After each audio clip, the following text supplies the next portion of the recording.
I got so much motherfucking design on right now. Break it down, bring it back, make it clap. Assalamualaikum warahmatullahi wabarakatuh. Kami dari kelompok pendekatan religiusitas. Di sini kami akan menyampaikan mengenai pendekatan religiusitas sastra. Sebelumnya, saya akan menyampaikan anggota kelompok kami. Yang pertama ada saya, Ike Nur Fauzia dengan NIM akhir 01. Yang kedua ada Khofifah Cindy Claudia dengan NIM akhir 02. Yang ketiga ada Salsa Bila Rahma Putri dengan NIM akhir 20. Yang keempat ada Warizal Lina Wildati dengan NIM akhir 21.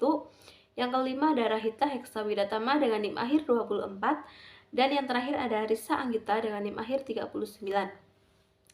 Yang pertama yaitu teori religiusitas sastra. Religius sastra adalah seperangkat dimensi yang muncul dari sikap, ide, dan pandangan hidup atau penulis sastra dan akhirnya terefleksi dalam karyanya. Selanjutnya, agama menurut sastra religius bukan kekuasaan, melainkan sebagai pendemokrasian, yaitu menurut Atmos Wito 1989 halaman 126. Selanjutnya yaitu karakteristik pada pendekatan religius. Karakteristik pada pendekatan religius adalah sebuah pandangan dari penulis akan sikap ide dalam merefleksikan karya sastra dengan agama atau hubungan religiusitas. Karena dalam karya sastra terkandung adat dan istiadat serta kepercayaan. Kandungan tersebut timbul karena seorang penulis karya sastra merupakan makhluk sosial dan dari pengalamannya akan mempengaruhi karya-karya yang dihasilkan. Karya sastra dalam unsur agama menumbuh kembangkan pemikiran-pemikiran baik yang berkaitan dengan kepercayaan terhadap Tuhan maupun tradisi yang berkembang di masyarakat. Dalam hal ini, karya sastra berperan penting dalam mengajarkan nilai-nilai religius yang menekankan pada nilai-nilai ajaran agama dan norma-norma yang ditulis oleh penulis dalam karyanya. Selanjutnya akan dilanjutkan oleh teman saya. Pernyataan tersebut selaras dengan yang diungkapkan oleh Maun Wijaya pada tahun 1982 dalam penelitian transformasi nilai-nilai ajaran Islam dalam karya sastra oleh Muhammad Anwar Syairuddin yang mengatakan bahwa setiap karya sastra yang berkualitas selalu berjiwa religius. Pendapat tersebut semakin memperkuat bahwa karya sastra di dalamnya terkandung nilai agama dan norma. Ketika membicarakan sastra dengan agama, maka adanya keterkaitan antara pengaruh agama dengan penulisnya yang tidak lepas dari nilai-nilai dan norma-norma dari sumber ajaran agama yang dianutnya.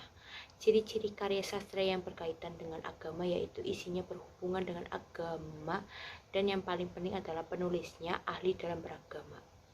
Pengaruh agama dalam karya sastra dapat dilihat dari peran dan fungsinya di dalam masyarakat. Fungsi sosial dan agama dapat dilihat dari beberapa banyak penulis menggunakan kalimat dan kata dalam agama Islam, serta isi yang berkaitan dengan ajaran Islam. Fungsi tersebut sangat besar manfaatnya bagi masyarakat dan bagi pembacanya. Selanjutnya saya akan melanjutkan presentasi dari Salsabila, yaitu tentang substansi pada pendekatan religius. Karya sastra dianggap religius sebab di dalamnya mengandung pengalaman religius. Pembaca sering mengasumsikan bahwa moralitas di dalamnya selaras dengan moralitas pengarang. Tuntutan pembaca demikian amatlah wajar, karena sebagai pembaca yang baik tentu akan menilai kesungguhan moralitas yang sedang ditawarkan pengarang. Perihal kesungguhan ini memang penting, baik kesungguhan estetis maupun kesungguhan moralitas. Kesungguhan estetis berhubungan dengan ekspresi kebahasaan moralitas. Kesungguhan estetis berhubungan dengan ekspresi kebahasaan sastra. Kesungguhan moralitas yaitu keharmonisan antara moralitas dalam karya sastra dengan moralitas pengarang. Slide selanjutnya yaitu langkah kerja pendekatan penelitian religius sastra. Langkah pertama, menentukan buku yang sesuai dengan pendekatan religius sastra dengan membaca sinopsis dari buku tersebut. Langkah yang kedua yaitu jika sudah pas antara buku dengan teori pengkajian, maka kita mulai membaca secara keseluruhan serta memahami isi yang terkandung dalam buku tersebut. Kemudian, langkah ketiga, setelah memahami serta membaca keseluruhan buku, kemudian memulai menganalisis buku dengan membagikan beberapa topik pembahasan yang akan dikaji. Langkah yang terakhir yaitu mengumpulkan data hingga menyusun menjadi sebuah kerangka jurnal atau karya ilmiah. Ya, selanjutnya 10 contoh judul penelitian religius sastra. 1. Nilai keagamaan dalam novel Titian Nabi karya Muhammad Mashkur Ar-Rasyid. 2. Nilai-nilai etika agama yang terkandung di dalam novel Di Bawah Lindungan Ka'bah karya Buya Hamkah. 3. Analisis cerpen Harta Gantungan karya Ahmad Tohari dengan pendekatan religius. 4. Transformasi nilai religius tokoh utama dalam novel Bait-Bait Multazam karya Abidah Al-Haliki. 5. Kritik novel Islamu adalah Maharku karya Aryo Muhammad pendekatan religius. 6. Nilai religius dan nilai sosial dalam materi pembelajaran sastra atau cerpen pada buku teks bahasa Indonesia SMP atau MTS kelas 8. 7.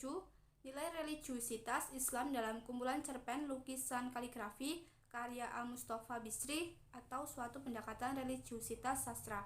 8.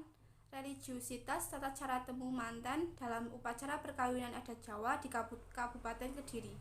9. Aspek religius dalam novel Hati Suhita karya Hilma Anis. 10. Nilai religius pada tokoh utama dalam novel Assalamualaikum Beijing karya Asma Nadia. Sekian presentasi dari kelompok kami. Terima kasih. Wassalamualaikum warahmatullahi wabarakatuh.